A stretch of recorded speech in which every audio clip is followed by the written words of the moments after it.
한 번 더 당신이 있어서 우리 교회가 빛이 납니다. 아멘. 말씀을 듣기 전에 제가 오늘 좀 특별한 스페셜 한 분을 한번 소개를 시켜드리고 싶습니다. 우리 이상칠 선교사님 자리에서 한번 일어나셔서 뒤로 돌아 우리 성도들 한번 봐주십시오. 아프리카 우간다에서 오신 우리 이상칠 선교사님이십니다. 네, 네, 감사합니다. 올해부터 우리 교회가 후원하기로 했고 또 기회가 되면 우리가 내년이나 내후년에라도 또 단기 선교팀을 꾸려서 한번 다녀올 생각입니다.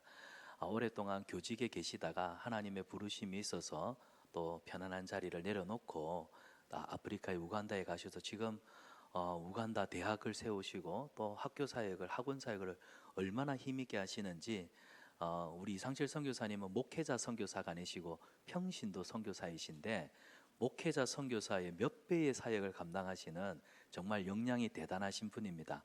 오늘 일부 예배 오셨는데 혹시 일부 예배 후에 또 우리 카페에서 이렇게 교제하실 수 있으신 분들은 또 이 선교사님하고 인사도 나누시고 또 귀한 믿음의 교제 나누시기를 축복합니다. 자, 오늘 우리는 느헤미야 6번째 시간으로 성벽은 오르고 있는데 마음은 무너질 때라는 제목으로 함께 말씀을 살피기를 원합니다. 우리가 계속해서 살펴보고 있지만 느헤미야와 이스라엘 백성들이 하나님 앞에 기도함으로 이제 무너진 예루살렘 성벽을 열심히 재건을 하고 있습니다. 지난주에 살펴보았지만 그들은 맡아진 구역들을 힘을 다해서 중수하게 되죠. 그러나 산발락과 도비아와 같은 대적들의 방해도 만만치 않았습니다. 대적들의 조롱과 공격으로 유다 공동체는 계속해서 위협을 받았습니다. 그럼에도 느헤미야와 백성들은 공사를 멈추지 않았습니다. 왜 멈추지 않았을까요? 멈추면 무너질 것이 분명했기 때문입니다.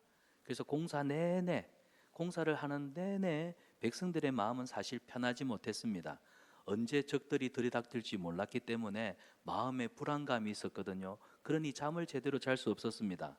그래서 낮에는 무기를 손에 들고 성벽을 쌓습니다. 밤에도 경계를 세워서 성을 지킵니다. 삶의 리듬이 깨어지기 시작했습니다. 여러분, 일상들이 깨어지기 시작했다는 사실입니다. 낮에는 성을 그리고 밤에는 경계를 하느라 몸이 지치고 마음이 심리적으로 압박감과 부담이 커집니다. 그러니까 일상의 삶들이 점점점 무너지고 깨어지기 시작했습니다. 이런 상황이 되다 보니까 밭에 나가서 농사를 짓는 일이 점점 어려워지죠. 또 멀리 장에 가서 시장을 보는 것도 위험한 선택이 되고 말았습니다. 시간이 흐름과 함께 집집마다 먹을 양식이 줄어들기 시작합니다. 게다가 흉년까지 겹쳤습니다. 오늘 본문을 보면 페르시아 왕에게 바쳐야 할 세금도 줄지 않았습니다. 결국 먹고 살기 위해서 빚을 질 수밖에 없었고 또 밭과 집은 담보로 내놓아야만 했습니다. 형편이 여의치 않는 가정은 심지어 자기들의 자녀들까지 종으로 넘겨야 하는 상황에 이르렀습니다.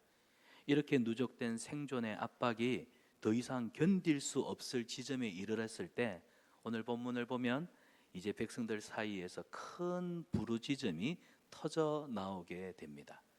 여러분, 단순한 가난 때문이 아니었습니다. 자세히 들여다보면 이 가난과 이 총체적인 어려움, 그 절박한 틈을 타서 형제가 형제에게 이자로 부담을 주고 담보로 생계를 급박하는 공동체 내에서 불의함이 일어나고 있었다는 사실입니다. 그래서 오늘 본문은 우리에게 묻습니다.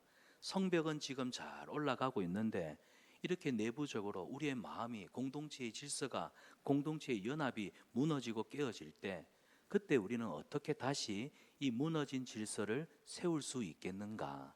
이게 오늘 본문이 우리에게 던지는 질문입니다.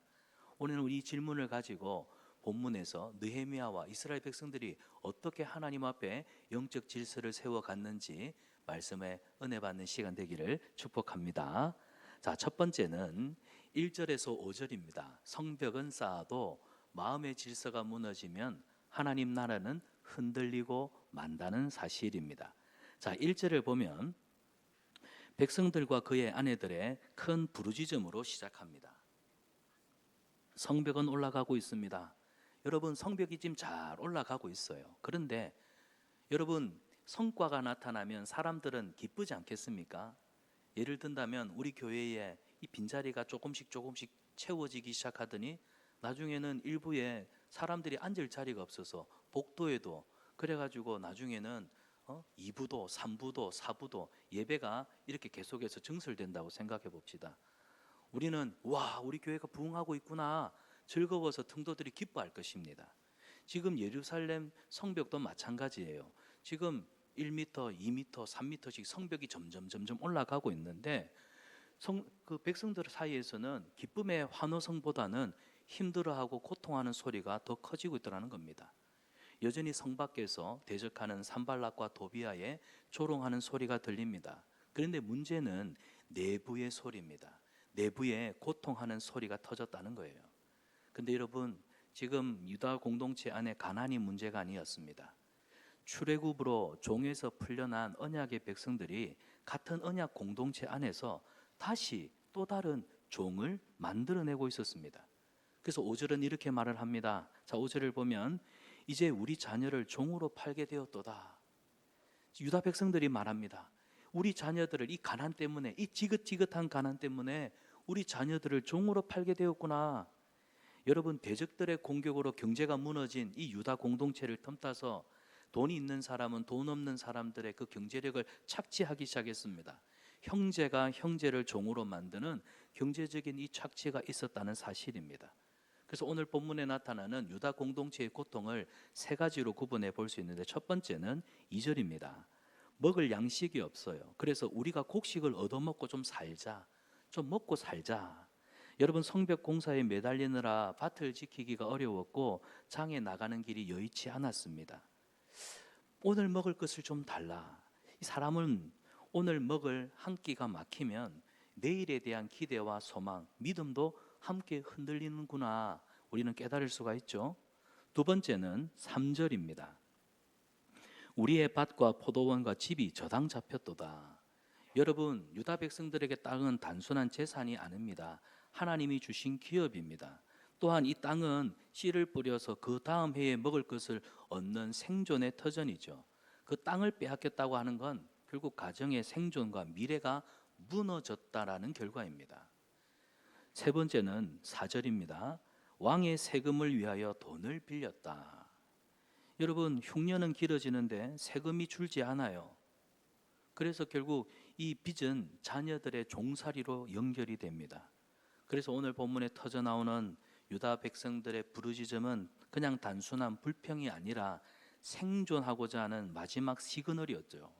더 이상 이렇게는 살 수가 없다. 제발 좀 우리를 살게 해다오. 우리를 살려달라는 절박한 울음이 지금 유다 공동체 안에 터져 나오고 있습니다. 여러분, 오늘 이 공동체의 비극은 오늘 우리의 아픔이기도 합니다. 본문에 공동체의 비극을 발견하게 되죠. 자, 여러분, 우리가 잘 아는 대로 이스라엘은 하나님이 그 종되었던 집, 종되었던 곳 애굽에서 불러내어 하나님이 저들을 자유인으로 만들어 주셨습니다. 그래서 출애굽기 20장 2절을 보면 나는 너를, 우리 같이 한번 읽어볼까요? 나는 너를 애굽 땅 종되었던 집에서. 여러분, 이 말씀은 유다 백성들의 시작이자 언약 백성의 정체성입니다. 종되었던 곳에서 불러내어 내가 너희를 자유롭게 하였다. 하나님이 우리를 구원해 주셔서 우리는 구원을 통해 은혜 아래 자유하는 하나님의 백성이 되었습니다. 이게 이스라엘 백성들의 정체성입니다. 그리고 자유민으로 살아가되 하나님은 율법과 제사, 절기와 희년 제도를 통해서 형제가 형제를 살리도록, 형제가 형제를 돕도록, 그래서 하나님은 이 영적 질서를 주셨어요. 그래서 유다 백성들은 하나님이 주신 율법과 제사와 절기를 힘써 지킴으로 나만 생존하는 데 힘쓰는 자가 아니라 나를 통하여 형제가 살아갈 수 있도록 함께 더불어 살아가는 세상, 하나님 나라 질서를 세워가는데 이 책임을 감당해야 되는 공동체였습니다. 그래서 신명기 23장을 보면 내 형제에게 이자를 받지 말아라고 말씀하십니다. 레위기 25장에는요, 내 형제가 궁핍하거든 그를 종처럼 부리지 말아라고 말씀하셨습니다. 이건 옵션이 아닙니다. 선택사항이 아니라 반드시 지켜야 할 책임과 의무입니다. 이게 뭐라고요? 하나님 나라 백성들이 기본적으로 지켜야 할 질서라는 거죠. 그리고 희년제도, 여러분 7년의 안식년이 일곱 번째 되는 해는 7749. 그래서 그 다음에 50년째는 대희년의 해입니다. 희년의 정신은 분명합니다. 하나님 나라에서는요, 다시 일어설 수 있는 길이 결코 닫혀 있지 않습니다. 누구든지 다시 회복할 수 있습니다. 처음으로 리셋, 초기화가 되는 것이 희년 제도입니다. 살다 보면 경제생활로 빚을 질 수가 있습니다. 그래서 노예가 될 수도 있고 종이 될 수도 있습니다. 그러나 대희년의 때가 되면은 어떤 이유도 조건도 묻지 않고 각기 자기 기업으로 돌아갑니다. 빼앗겼던 땅 문서를 그저 돌려줍니다. 이게 희년의 제도입니다. 자본주의에서는 결코 있을 수 없는 일이지요. 희년의 해가 되면 저 사람이 나한테 10억을 빚졌던 5억을 빚졌던 무조건 탕감해주고 그에게 빼앗았던 채무와 그 다음에 땅 토지 문서를 돌려줍니다. 이게 이스라엘에만 있는 유일한 희년 제도입니다. 왜 하나님께서 이렇게 법을 만드셨을까요? 하나님의 나라는 누구든지 영원히 빚진 자로 남겨두지 않겠다. 이게 하나님 나라의 질서입니다. 그래서 하나님 나라는 사람의 신분이 고정되어 있지 않습니다. 그 누구의 미래도 빼앗지 않습니다. 이유는 단순합니다. 하나님이 주인이시기 때문입니다. 하나님이 주인이시기 때문이에요. 땅도 여호와의 것이고 백성도 여호와의 것이고 우리가 경제 생활하는 모든 돈과 자본도 하나님의 것입니다. 그런데 지금 이 질서가 예루살렘 안에 무너졌다는 것입니다. 형제의 가난이 내가 부자가 되는 기회가 되고 말았습니다. 이 언약 관계가 거래로 바뀌었습니다. 그런데 문제가 있어요. 이 죄인데, 하나님 앞에서 죄인데 이 죄가 너무 당연하게 여겨지고 있다는 사실입니다. 아니, 내 걸 빌려주고 담보를 잡는데 그게 뭐가 문제야? 내 돈을 빌려주고 내가 이 돈을 가지고 더 돈을 벌 수 있는 기회비용을 저 사람한테 빌려줌으로, 그래서 기회비용으로 내가 이자를 받는데 그게 뭐가 잘못된 거야? 근데 여러분, 우리 입장에서는 너무나 당연한 권리 주장이지만 하나님이 보실 때는 뭐라고 말씀하시게요? 좋아, 그렇다면 네가 그렇게 돈을 빌려주고 계약을 맺음으로 결국 누가 사로잡힌 바 되었느냐? 누가 종이 되었느냐? 지금 우리 주님이 물으신다는 겁니다. 형제가 종이 된다, 형이 종이 된다는 것은 여러분 그 계약은 결국 하나님 나라의 계약이 아니라는 말씀입니다. 자, 여러분 이걸 보면 그 종되었던 집에서 불러내어 우리를 자유케 하신 하나님, 이 출애굽의 은혜, 이 출애굽의 은혜, 구원의 은혜가 얼마나 쉽게 사라지고 잊혀질 수 있는지를 우리에게 보여주지 않습니까? 여러분, 애굽에서 애굽 사람들의 그 채찍이 무섭다고 울던 백성들이 이제는 형제를 괴롭히는 채찍을 손에 들게 되었습니다. 여러분, 우리가 왜 죄를 두려워해야 되는 줄 압니까? 죄를 두려워해야 되는 이유가 결국 여기 있는 거예요. 죄는 우리를 피해자로만 두지 않습니다. 어느 순간에는 우리를 가해자의 자리에 서게 한다는 거예요. 그래서 공동체는 외부의 핍박과 공격도 있지만 사실은 우리 내부, 우리 속사람, 그래서 우리의 영적인 상태를 더 경계해야 합니다. 오늘 느헤미야와 이스라엘 백성들이 세워가는 이 성벽 공사는 하나님 나라를 회복해가는 거룩한 표지 아닙니까? 지금 그들이 하고 있는 게 뭐예요? 하나님의 나라, 그분의 영적 질서를 세워가자 하고 시작하고 있는데 내부에서는요, 신음소리가, 골마 터진 소리가 터져 나옵니다. 여러분, 하나님이 지금 말씀하시는 건 겉으로 드러나는 성벽을 더 화려하게 웅장하게 멋지게 쌓으라 하시지 않습니다. 지금 하나님은 성벽 아래에서 무너져가는 내 형제의 소리를 들으라고 말씀하십니다. 하나님은 성벽의 높이를 보지 않습니다. 그 안에서 누가 지금 짓눌리고 있는지를 보라고 하십니다. 그래서 오늘 이 질문 앞에 하나님은 잠시 성벽 공사를 중단하시고 멈춰 세우시는 거예요. 사랑하는 여러분, 오늘 이 질문은 우리한테도 해당됩니다. 사실 이 질문이 우리를 자유롭게 못하게 하죠. 우리는 원수 마귀의 공격보다 사실은 공동체 안에서 너무 쉽게 합리화하는 선택들, 너무 쉽게 합리화시켜버리는 그 선택들에 익숙합니다. 보세요, 예배는 계속되고 있습니다. 또 사역의 현장에서 여러분이 열심히 봉사하고 있어요. 그런데 우리가 열심히 예배를 드리고 열심히 봉사하지만 그러나 그 과정 속에 누군가는 앞으로 나아갑니다. 그런데 누군가는 조용히 자꾸 뒤로 밀려나고 있습니다. 그런 형제들의 형편을 우리는 안타까운 사정으로 생각하고 그냥 슥 지나가 버립니다. 공동체의 부담은 조용히 좀 열심히 있는 사람한 개인에게 전가가 되고 있습니다. 그런 모습들이 뭐 악의를 품고 했다고 말하지는 않습니다. 그러나 공동체가 부담을 함께 나누기보다 형편이 되는 사람이 하면 되지 뭐 하고 형편이 되는 사람한테 맡기는 이 선택을 반복하면 반복할수록 어떤 사람은요, 계속 감당해야 하는 자리에, 계속 참아야 하는 자리에, 계속 희생만 해야 하는 자리에 머물 수 있다는 것입니다. 느헤미야 시대에 형제가 형제를 종으로 만들었던 방식, 오늘 우리 안에서는요, 더 부드럽게 세련된 은으로 반복되고 있지는 않습니까?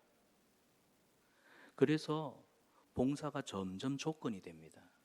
섬김이 계산이 되고 있습니다. 여기까지는 내가 할 수 있어. 또 어떤 사람은 이 이상은 어렵다. 근데 여러분, 이런 말들이 많아질수록요, 교회 안에 가장 무거운 자리는 결국 누군가 혼자 감당해야 되는 자리가 되고 만다는 사실입니다. 여러분, 이것은 뭐 헌신이 있고 없고의 부족함의 문제가 아닙니다.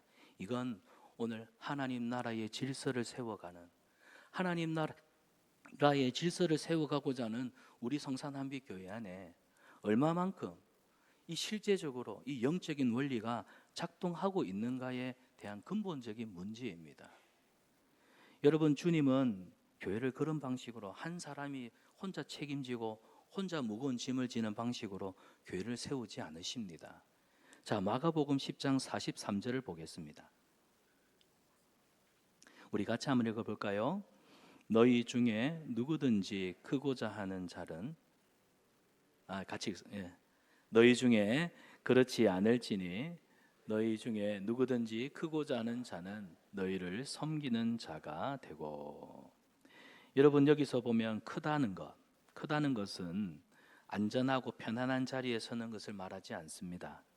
성경에서 말하는 크다는 건 결국 부담이 몰리는 자리입니다.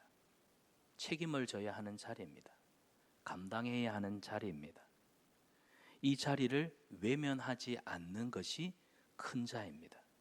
그래서 성경에서 말하는 큰 자가 되는 길은 우리는 얻어서 큰 자가 된다고 생각하지만 그건 세상의 방식이고 우리는 역설이죠. 큰 자가 된다는 건 더 낮아지는 길이 큰 자가 되는 길입니다. 사랑하는 여러분, 우리 예수님이 오늘 본문을 통해 우리에게 물으십니다. 너희는 누구냐? 저와 여러분, 우리는 어떤 존재들입니까? 받아합시다. 우리는 은혜로 구원받은 백성입니다. 여러분, 저와 여러분, 우리는 구원받은 은혜의 백성입니다. 출애굽한 백성들입니다. 그렇다면 하나님 나라의 시험대가 우리 어디에 놓여 있겠습니까? 하나님 나라의 시험대, 나중에 우리는 하나님 앞에 설 거예요. 그때 하나님이 우리가 이 땅에서 어떤 삶을 살았는지를 두고 물으실 때, 그때 우리가 주님 앞에 당당하게 우리의 삶을 변론할 수 있어야죠. 어쩌면 하나님 나라의 시험대는 우리가 사람을 회피하고 피하는 자리일 수도 있습니다. 누구도 먼저 나서지 않는 자리일 수도 있습니다. 부담이 몰리고 눈물이 남아있고 희생하고 헌신하는 그 자리, 여러분, 그 자리를 외면한 채 겉으로 드러나는 성벽만 높아진다면, 교회 부흥, 교회 성장을 외친다면 그건 하나님이 결코 기뻐하시는 회복이 아닙니다. 오히려 하나님 나라가, 주의 교회가 점점 무너지고 있다는 질서 아닐까요? 오늘 한국 교회가 왜 많은 세인들에게 손가락질 당할까요? 한국 교회 1970년, 80년, 90년을 지나오면서 경제 성장과 함께 한국 교회가 세계적인 교회로 성장을 했습니다. 성벽이 이만큼 높아졌다는 겁니다. 그러나 그 내부에서는 고통당하고 짓눌림 당하는 형제의 쉬는 소리를 외면하고 또 듣지 못했기 때문에 오늘날 겉과 속이 다른, 말과 행동이 다른, 그래서 말뿐인 그리스도인들, 말뿐인 종교 생활만 하는 인간들 손가락질 당하는 건 아닐까요? 사랑하는 여러분, 교회는 누군가의 누군가의 희생, 누군가의 기도의 무릎으로 세워져 갑니다.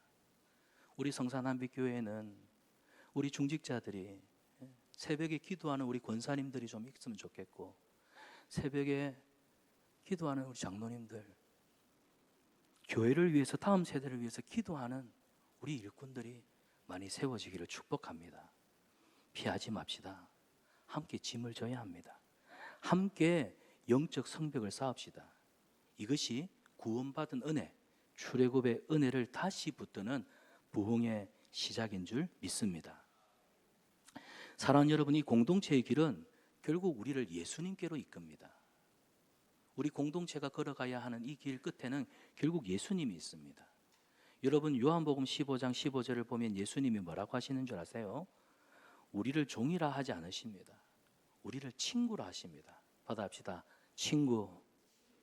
여러분, 우리를 예수님이 친구라 하세요. 우리는 예수님의 은혜로 묶여있는 관계입니다. 예수님의 은혜로 묶여있는 관계입니다. 누구도 형제를 속박할 권리가 없습니다. 누구도 형제를 정죄할 권리가 없습니다. 누구도 형제에게 이래라 저래라 할 권리가 없습니다. 고린도전서 6장 20절에 너희가 값으로 산 것이 되었으니, 이 값은 예수님의 핏값입니다.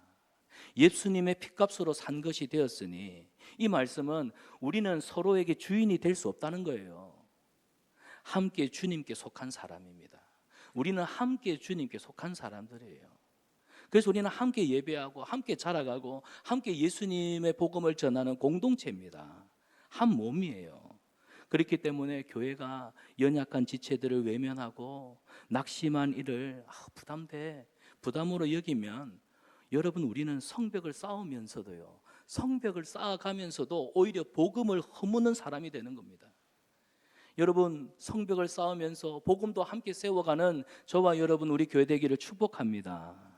우리 안에 성벽은 쌓아가는데 교회는 뭔가 성장하고 뭔가 교회가 거시적으로 열매는 커 보이는데 그 안에 아파하고 신음하는 공동체가 있단 말이에요.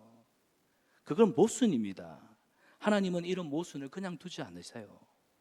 오늘도 가장 작은, 가장 낮은 자리에서 들려오는 부르짖음, 그 부르짖음으로 우리를 깨우시고 우리 공동체를 다시 복음의 질서 앞에 회복해 하시는 하나님, 그 부르심 앞에 순종하는 저와 여러분 되기를 축복합니다. 자, 두 번째는 6절에서 13절 말씀입니다. 우리 같이 한번 대질 읽어보겠습니다. 마음이 무너질수록, 자, 마음이 무너질수록 지금 안타까운 소식이 들려오고 내부적으로 어려움이 생깁니다. 그러나 청지기로 살아야 한다. 여러분, 6절을 보면 느헤미야가 크게 분노합니다. 어찌 은혜로 구원받은 백성들이 이런 삶을 살 수가 있단 말인가? 우리가 이방인의 손에 팔려있는 형제들을 이렇게 힘들게 찾아왔는데 도리어 형제가 형제의 손에서 노예로, 종으로 삼다니. 그러니까 느헤미야가 크게 분노하였어요.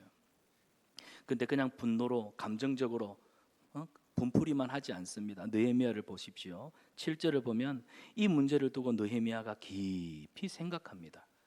그리고 대회를 열어서 공동체를 모아 이제 이 문제를 함께 해결하고자 합니다. 그리고 개혁안을 제시를 하죠. 10절에 보면 우리가 이자 받기를 그치자. 아주 예민하고 아주 그 민감한 문제를 그냥 둘러가지 않고 애둘러가지 않고 그냥 전공법으로 우리가 이자 받기를 그치자. 여러분, 이것은 그냥 단순한 정책이 아니었습니다. 신분에 관한 회복이었습니다. 여러분, 이자를 붙인다는 건 단순히 돈 문제가 아닙니다. 이자를 붙인다는 건 세상을 소유자의 자리에서 본다는 태도입니다. 세상을 내가 소유하고 있는 소유자의 관점에서 본다는 거예요. 그러니까 한마디로 이자를 붙인다는 건 이건 내 거야. 내가 가진 것을 더 벌려도 돼. 그러니까 권리의 언어입니다. 근데 느헤미야는 공동체를 소유의 대상으로 보지 않죠. 함께 서로를 돌보고 책임져야 할 한 몸으로 보았습니다. 그래서 느헤미야는 위에서 명령하는 지도자가 아니라 아래에서 함께 권리를 내려놓고 함께 청지기로서 맡은 의무와 책임을 함께하는 청지기로 섭니다. 사랑하는 여러분, 청지기가 뭡니까? 우리는 직분자들을 두고 주로 청지기라는 표현을 많이 씁니다. 직분자들. 여러분, 청지기가 뭐예요? 청지기는 자기 권리 주장하는 사람 아닙니다. 주님의 뜻을 붙드는 사람이 청지기입니다. 그래서 느헤미야는 9절을 보면 우리 하나님을 경외하는 가운데 행할 것이 아니냐, 우리가 하나님을 경외하기 때문에 청지기로서 마땅히 주인이 기뻐하시는 일을 해야 되지 않느냐는 겁니다. 내가 팀장이라고, 내가 어떤 장을 맡았다고 너희들은 내 말을 들어야 돼가 아니라, 우리는 마땅히 하나님 앞에 청지기로 이것을 맡겼기 때문에 나는 팀장으로서 팀원들을 섬기는 일을 하고, 나는 팀원으로서 다른 팀원들의 의견을 존중하고 함께 더불어서 공동체를 세워가는 거. 그래서 여러분, 하나님을 경외하면 무엇을 남길까가 아니라 누구를 살릴까를 먼저 본다는 겁니다. 여러분, 사람을 죽여놓고 뭔가 결과물을 만들어내는 건 그건 결코 청지기의 모습이 아닙니다. 하나님을 경외하는 청지기는 결국 이 일 끝에 사람을 세우고 사람을 살립니다. 우리 성산한빛교회 모토가 뭡니까? 사람을 살리는 교회 아닙니까? 근데 주님의 일을 한다는 명분하에 성벽을 높이 쌓는 거에 심취해가지고 사람을 죽여놓고 있다면, 내 발 아래에서 누군가가 신음하고 내 말 때문에, 내 행동 때문에 누군가가 상처를 입는다면, 그건 여러분 청지기가 아니라 내 소유를 내가 더 늘리겠다는, 그거는 자기 소유권을 주장하는 교만한의 행태입니다. 그래서 여러분, 느헤미야는 말로 개혁을 하지 않았어요. 11절을 보세요. 오늘이라도 돌려주라, 아주 과감하게 명령을 합니다. 그리고 12절과 13절에 보면 느헤미야가 옷을 털어요. 여러분, 이 옷을 터는 행위는 우리나라 문화에서 볼 때는 뭔가 이게 좀 죄송합니다, 이렇게 하면은 상관하기도 싫다, 귀찮다, 재수없는 것들 꺼져, 이런 표현일 수 있습니다. 그런데 오늘 느헤미야가 지금 옷을 트는 행동은 저들에게 상기를 시키기 위한 행동입니다.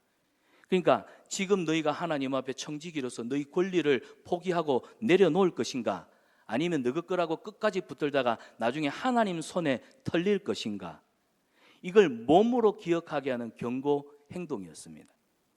여러분, 회개는 그냥 감정이 아니라 구체적인 결단입니다. 지나친 오랜 세월 동안 악습으로 습관이 된 죄가 있다면 우리가 회개한다죠. 회개는 반드시 삶의 방식으로 전환되어야 됩니다. 태도가 달라져야 됩니다. 그래서 오늘 본문에서 우리는 복음을 보게 됩니다. 하나님은 우리에게 이자를 붙이지 않았어요. 여러분, 그거 감사하셔야 됩니다. 하나님은 우리를 구원하시되, 우리를 속량하시되 우리에게 이자를 붙이지 않았습니다. 하나님이 우리를 구원하시면서 너 언젠가는 갚아라, 너 나중에 배로 갚아라, 하나님 이 말씀 하지 않았습니다. 여러분, 로마서 5장 8절을 보세요. 우리가 아직 죄인 되었을 때에 우리를 위하여 죽으심으로 우리의 빚을 완전히 끊어버리셨습니다. 아멘입니까? 그렇기 때문에 우리 성산한빛교회 은혜로 구원받은 우리 공동체, 구원받은 우리는 다른 사람한테 절대로 계산서를 내밀 수가 없어요. 교회는 공로로 유지되는 공동체가 아닙니다. 교회는 은혜 위에 서 있는 공동체입니다. 따라서 은혜 위에 계산서가 올라간다면 그거는 복음을 흐리는 행동이에요. 그래서 바울이 말하잖아요. 로마서 13장 8절에 피차 사랑의 빚 외에는 아무에게도 빚지지 말아라. 아무에게도 빚지지 말아라. 하나님 나라에서 남겨도 되는 빚은 딱 하나입니다. 어떤 빚이에요? 사랑의 빚입니다. 사랑의 빚이에요. 내가 니한테 이만큼 했으니 너는 나중에는 이만큼 갚아. 이거는 세상의 논리고요. 내가 하나님께로부터 받은 사랑이 커, 내가 하나님 앞에 받은 은혜가 너무너무 커. 그래서 내가 가진 거, 내가 줄 수 있는 거 나는 얼마든지 내게 줄게. 우리가 빚을 낼 수 있는 건 사랑의 빚밖에 없다는 사실입니다. 더 받기 위해서 남기는 빚이 아니라 더 주기 위해서 지는 빚. 사랑하는 여러분, 이 빚 지시는 저와 여러분 되시기를 축복합니다. 이것이 세상의 방식, 이자를 끊고 하나님의 방식, 하나님의 나라, 하나님이 부르신 청지기로 살아가는 교회가 사는 유일한 길입니다. 사랑하는 여러분, 이자를 내려놓겠다, 이자를 포기하겠다는 결단은요, 돈 문제에 머물러 있지 않아요. 우리 교회 안에 있는 모든 관계로 이어집니다. 좀 확장시켜 볼까요? 여러분, 우리는 시간에 이자를 얼마나 많이 붙입니까? 내가 이만큼 봉사했으니, 내가 이만큼 수고하고 노력했으니 이제는 내 시간이 필요해. 봉사에도 이자를 붙입니다. 내가 이만큼 섬겼으니까 인정받아야 되지 않겠어? 나 이만큼 직분에 올라가야 되지 않겠어? 마음에도 이자를 붙입니다. 내가 이만큼 찾았으니까 너도 그만큼 내한테 돌려줘야지. 사랑하는 여러분, 청지기는 보상을 바라는 사람이 아닙니다. 내 몫을 따지기 전에 주님의 뜻을 먼저 묻는 자가 청직입니다. 그래서 섬김은 거래가 아니에요. 내가 이만큼 했으니까 교회가 나로 이만큼 해줘야 되는 거 아니야? 거래가 아닙니다. 섬김은요, 예배가 되는 것이고, 여러분 기다림은 손해가 아니라 내 믿음이 하나님 앞에 그만큼 더 견고해지고 두터워지는 것입니다. 성경에는 보십시오, 이런 결단이요, 이자를 받지 않겠다, 이런 결단이 삶으로 드러나지 않습니까? 삭개오는 예수님을 만나기 전에는 철저하게 세상의 방식으로 내 권리를 주장하는 이자를 받았습니다. 근데 예수님을 만나고 나서 뭐라고 말합니까? 누가복음 19장 8절에 내 소유의 절반을 가난한 자들에게 주겠습니다. 내 갑절이나 갚도록 하겠습니다. 예수님이 그 삭개오의 고백을 들으시고 기뻐하시죠. 그래서 누가복음 19장 9절에 삭개오야, 오늘 너의 집에 구원이 이르렀다. 여러분, 구원은 감격으로 끝나는 게 아닙니다. 관계와 소유의 질서를 바꾸는 데서부터 나아가는 거예요. 그래서 느헤미야가 돌려주라 이 요청도 같은 결을 두고 있습니다. 사랑하는 여러분, 하나님 나라의 회개는 언제나 삶에서 되돌림으로 확인됩니다. 되돌림. 한번 여러분의 삶을 꼼꼼하게 한번 돌아다 보십시오. 되돌림이 있는가? 그리고 오늘 본문에서 중요한 것이 하나가 더 있습니다. 느헤미야가요, 백성들에게 남에게 이렇게 해라 저렇게 해라 요구만 하지 않습니다. 10절을 보면 우리가 그 이자 받기를 거치자. 여기 보면은 대명사가 우리입니다. 우리. 너희가 아니라 우리입니다. 자신을 포함한 거예요. 우리가 그 이자 받기를 거치자. 이 말은 자신의 권리를 먼저 내려놓았다는 겁니다. 지도자로서 자신의 권리를 먼저 내려놓음으로 공동체의 개혁, 그래서 이 개혁이 많은 백성들에게 신뢰가 있도록 세워가지요.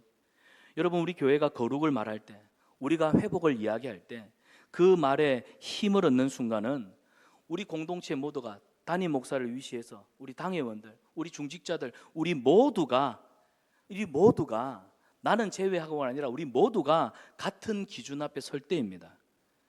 누군가가 예외 사항이 된다, 그는 공동체가 곧 흔들린다는 겁니다. 그래서 지도자와 성도가 함께 말씀 아래 서면 물론 회복은 더딜 수 있지만 그건 하나님이 이루어 가시는 부흥의 실제가 되는 것입니다. 사랑하는 여러분, 그래서 오늘 우리에게 필요한 질문은 이겁니다. 나는 무엇에 이자를 붙이고 있는가? 나는 지금 무엇에 이자를 붙이고 있는가? 예수님은 우리가 받은 은혜대로, 우리가 받은 은혜의 크기대로 서로를 대하라고 말씀하십니다. 에베소서 4장 32절에 서로 친절하게 하며 불쌍히 여기며 서로 용서하기를 하나님이 그리스도 안에서 너희를 용서하심과 같이 하라. 여러분, 용서도 섬김도 때로는 기다림도 그리스도 안에서, 우리 예수님 안에서 내가 받은 은혜의 크기대로 섬기고 베푸는 저와 여러분 되기를 축복합니다.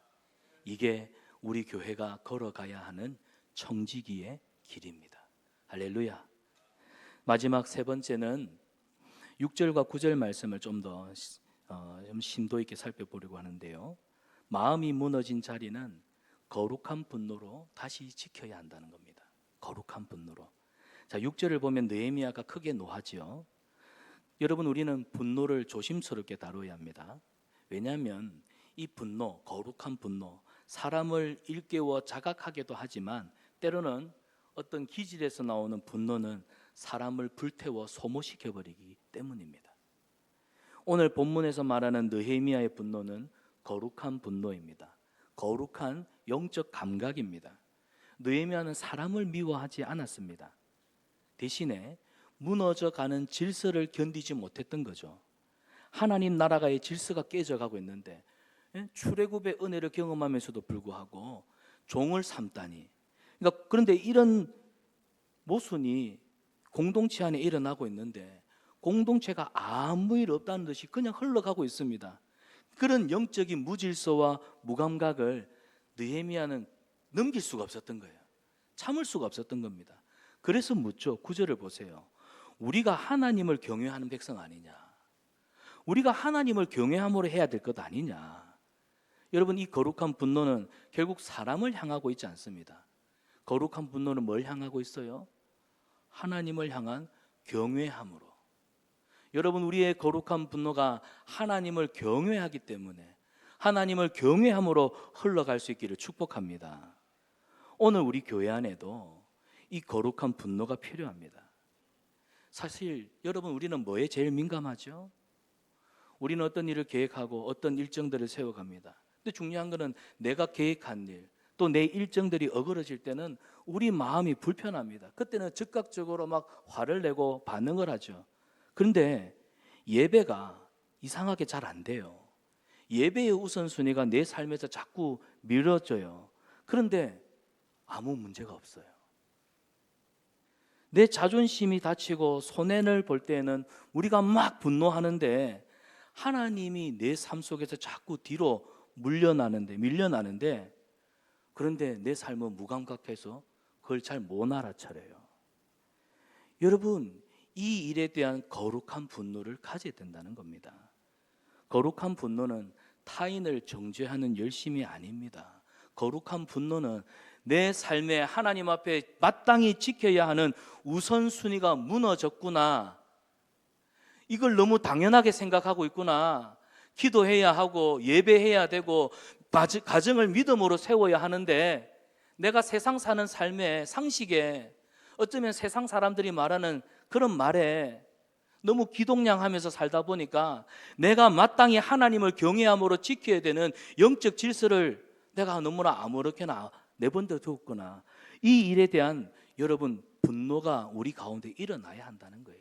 이게 거룩한 의분, 이게 거룩한 분노입니다. 예수님도 마태복음 6장 33절에 너희는 먼저 그의 나라와 그의 의를 구하라 우리에게 말씀하셨잖아요. 너희는 먼저 그의 나라와 그의 의를 구하라. 이건 우리가 마땅히 구할 바입니다. 그런데 그 다음 구절을 보면 그리하면 이 모든 것을 너희에게 더하시리라. 여기서 말하는 이 모든 것은 하나님을 알지 못하는 이방인들이 무엇을 먹을까, 무엇을 마실까, 무엇을 입을까 염려하고 걱정하는 것들입니다. 이 모든 것들은 하나님이 우리에게 주시는 은혜이기 때문에 그건 너희가 걱정하고 염려할 일이 아니라 너희가 항상 하나님 앞에 두렵고 떨림으로 구할 것은 그의 나라와 그의 의라는 거예요. 근데 우리는 주객이 전도된, 목적이 잘못된 삶을 살아가고 있지 않습니까? 여기에 대한 거룩한 분노가, 거룩한 의분이 우리 가운데 일어나야 한다는 거예요. 그래서 말씀을 들을 때, 교훈하시는 말씀이 나를 찌를 때 이 말씀이 나를 치는구나 듣는 게 아니라 그렇구나, 내 삶에 이 부분이 무너져 있구나, 여러분이 이걸 듣고 여러분 스스로가 영적으로 자각하는 거룩한 의분이 회복되어야 된다는 겁니다. 그것이 부흥의 시작입니다. 사랑하는 여러분, 거룩한 분노가 회복되는 자리에는 분명한 표지가 있습니다. 첫 번째로 삶의 기준이 말씀으로 돌아옵니다. 말씀이 들리기 시작합니다. 말씀이 내 삶에 무너진 것을 곳곳이 세우기 시작합니다. 말씀이 내 삶의 죄악의 경계를 분명하게 세웁니다. 사랑하는 여러분, 하나님의 말씀이 여러분의 무너져 있는 영적 울타리를 새롭게 하는 경계가 되기를 축복합니다. 로마서 12장 2절에 보면 너희는 이 세대를 본받지 말고 오직 마음을 새롭게 함으로 변화를 받으라 말씀합니다. 세상은 효율과 성과를 기준으로 삼지만 하나님 나라의 백성들은, 하나님의 나라는 하나님을 경외함과 하나님을 사랑하는 그 기준을 삼는다는 걸 기억하십시오. 그 두 번째는 분노가 회개로 이어집니다. 느헤미야는 분노로 사람을 쓰러뜨리지 않았습니다. 공동체를 대회로 모았습니다. 그리고는 길을 제시를 하죠. 돌려주게 합니다. 공동체가 다시 하나님을 예배할 수 있도록 세우더라는 거예요. 이처럼 거룩한 분노는 언제나 회복을 향해서 흘러갑니다. 사랑하는 여러분, 이 거룩한 분노는요, 사랑에서 나옵니다. 어디서 나온다고요? 사랑에서 나옵니다.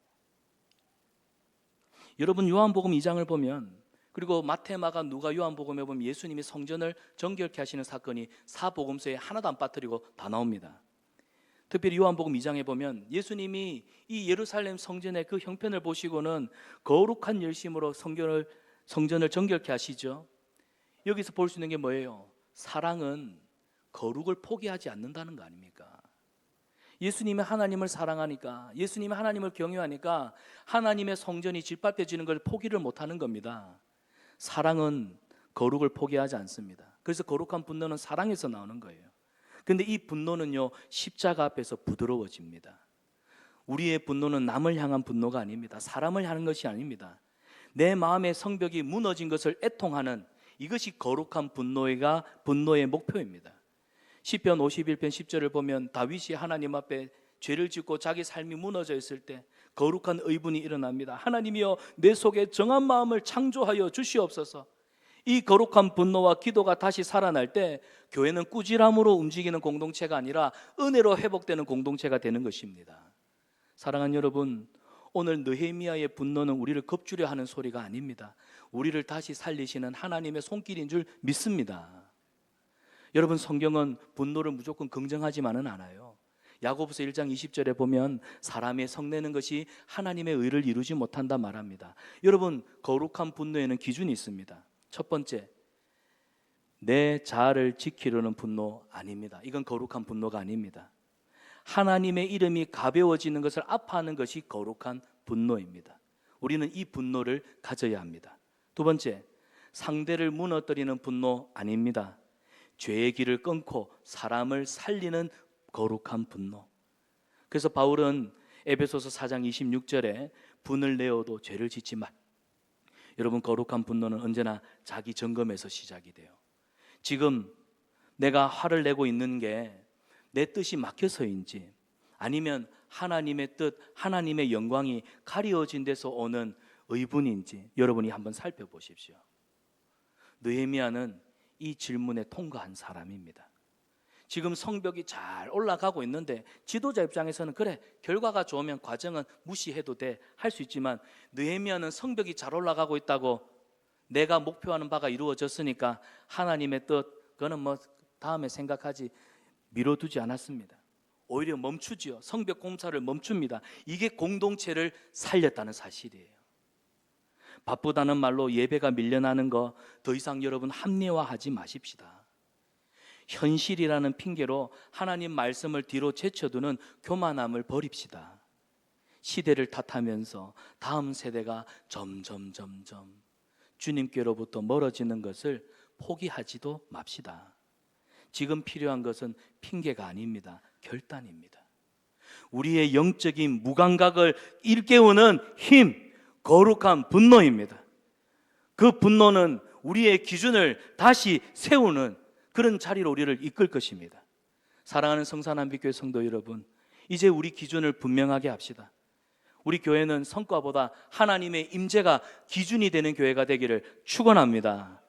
여러분의 가정에서는 성공보다 하나님을 경외함, 여호와 경외가 여러분의 가정의 기준 되기를 축원합니다. 일터에서는 결과가 아닙니다. 죽게 하듯 하라. 골로새서 3장 23절에 죽게 하듯 하라. 그래서 세상에서도 여러분의 일터에서도 눈치 슬슬 봐가면서 적당히 일을 하는 사람이 아니라 나는 직장에서 고용된 고용주를 섬기지만 마치 주님을 섬기듯이 하겠노라. 나는 그리스도인이다. 나는 하나님의 언약 백성이다. 나는 세상 속에서도 당당하게 살겠다. 이 정체성이 여러분의 기준 되기를 축원합니다. 여러분, 이 기준이 분명해질 때 우리 교회는 주님이 주시는 은혜로 뜨거워지고 회복될 줄 믿습니다. 거룩은 우리를 억누르는 규칙이 아니에요. 거룩은 무너진 질서를 바르게 세우고 우리를 하나님 앞에서 다시 살게 하는 길인 줄 믿습니다. 말씀을 맺습니다. 오늘 저와 여러분, 느헤미야 오늘 말씀 앞에 우리 마음의 질서를 먼저 세우는 은혜가 있기를 축원합니다. 바쁘고 고단한 현실, 이걸 여러분의 기준으로 세우지 마세요. 거룩한 분노로 여러분 말씀 앞에 여러분 자신을 세우기를 축원합니다. 교회 안에 연약한 지체들 외면하지 마시고 은혜 받은 자답게 짐을 함께 나누어 집시다. 그때 하나님이 우리 교회를 회복시키고 우리 교회를 시대와 민족과 열방을 감당하는 교회로 세워주실 줄 믿습니다. 이 거룩한 결단 위에 우리 하나님이 주시는 회복과 평강의 은혜가 저와 여러분, 우리 공동체와 여러분의 가정, 여러분의 일터 위에 넘치는 은혜가 있기를 주님의 이름으로 축원합니다. 우리 함께 기도하겠습니다. 사랑하는 주님, 오늘 말씀 앞에서 우리 마음의 질서가 얼마나 쉽게 무너졌는지를 돌아봅니다. 성과를 쫓느라 밀려난 예배를, 편의 이유로 내려놓았던 순종을 주님 앞에 회개합니다. 다시 말씀을 우리 삶의 기준으로 붙드는 은혜가 있게 하여 주시옵소서. 계산이 아니라 은혜로 관계를 세우는 저희들 되게 하여 주시옵소서. 가장 약한 지체를 외면하지 않는 공동체, 받은 사랑으로 다시 사랑하는 교회로 세워질 수 있도록 도와주시옵소서. 우리 삶이 주님의 은혜에 합당한 응답이 될 수 있도록 주님 우리를 도와주시옵소서. 예수님의 이름으로 기도드리옵나이다. 아멘.